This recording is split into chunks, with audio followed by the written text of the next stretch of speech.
Hey guys, today is a good day because we're in Norway and we're going aboard that boat and we have the new toy from Hugyfot, the Hugyfot Vision Xs.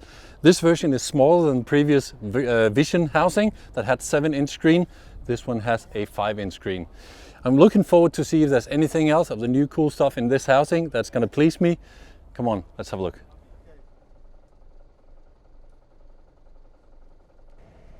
Advantage of being here than other places. Whatever weather forecast, you can always go out here. This island, especially this island here, is full of commercial. At 12 meters you find commercial. We call that mixed.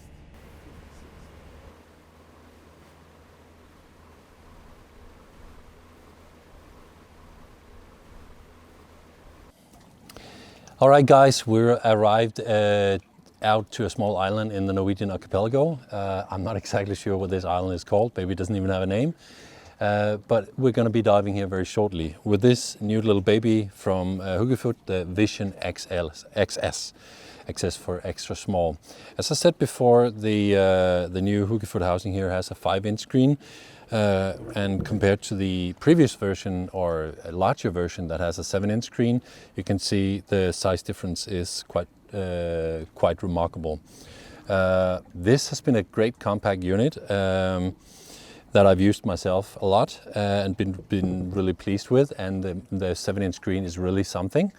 So if you like that visual that it'll give you, you should definitely still go for the 7-inch screen. But if you're a traveler that like a more compact system, this is an interesting new package that they have sent out. Besides the smaller screen, they have a lot more settings on the screen, as you can see up here. And as a new thing, they have mounted a vacuum valve. When I started diving with Hugyfot 15-20 years ago or something, they were the only camera housing that had a vacuum system, and just for that reason even, I decided to go for that. Later I discovered some of the qualities of Hugyfot, of course, but the vacuum system has always been an integrated part of their DSLR systems. So the fact that they put it in the Gopro system now will certainly make a lot of people happy, and even there might be more people going for this system now that it's even more safe to take your Gopro diving. See, the problem with the Gopro, even if it's a nice system to use and very simple, it's cheap, and a lot of people don't really think, why should I invest in such an expensive housing? It's many times more expensive as the GoPro. Well, we all know that the GoPro will run out of battery quite fast. It's a very small unit that it's tricky to handle. The LCD screen is very small, you can hardly see what's on it.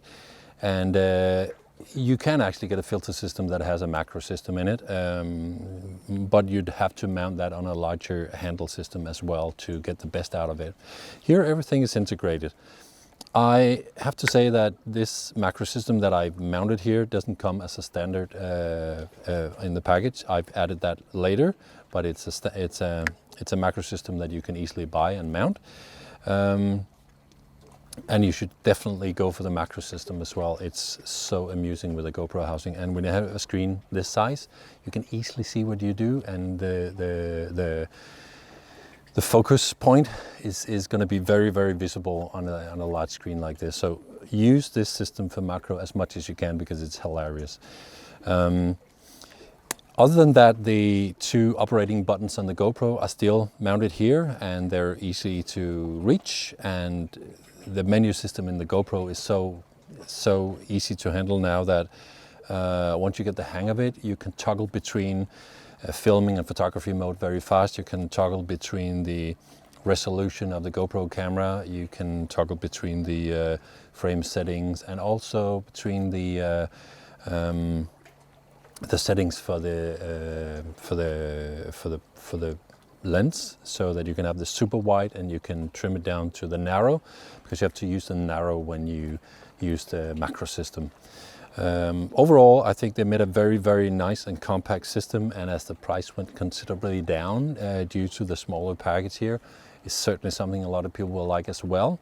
So I think it's affordable for the people who want. So I really look forward to see what it's like in the water. So why don't we take it down and see what it can do. Get him from behind.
So we're back from diving. We've been doing a couple of dives, and I have to be honest with you guys, just a couple of weeks before I left for this trip to Norway, I had a little accident with my dry suit, and it's been for repair, and it didn't make it back until we left here for Norway. So I have been using a neoprene dry suit, probably for the first time in 20 years.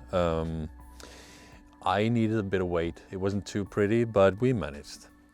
Just to explain. The housing, great housing. I have to say it really passed the test. The 5-inch screen was not too small. It gave a great overview. Didn't touch the top buttons, of course.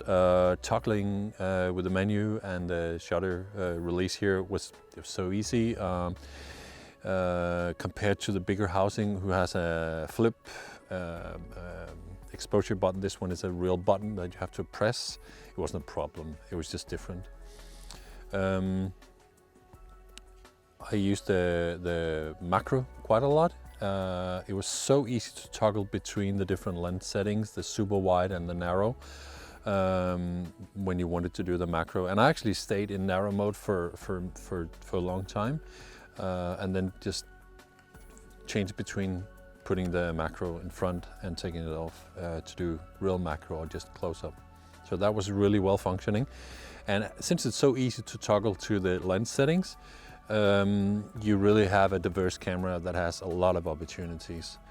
And the good thing is I didn't have to even think about if it was sealed, because I knew, because it was green, because of the leak sensor here.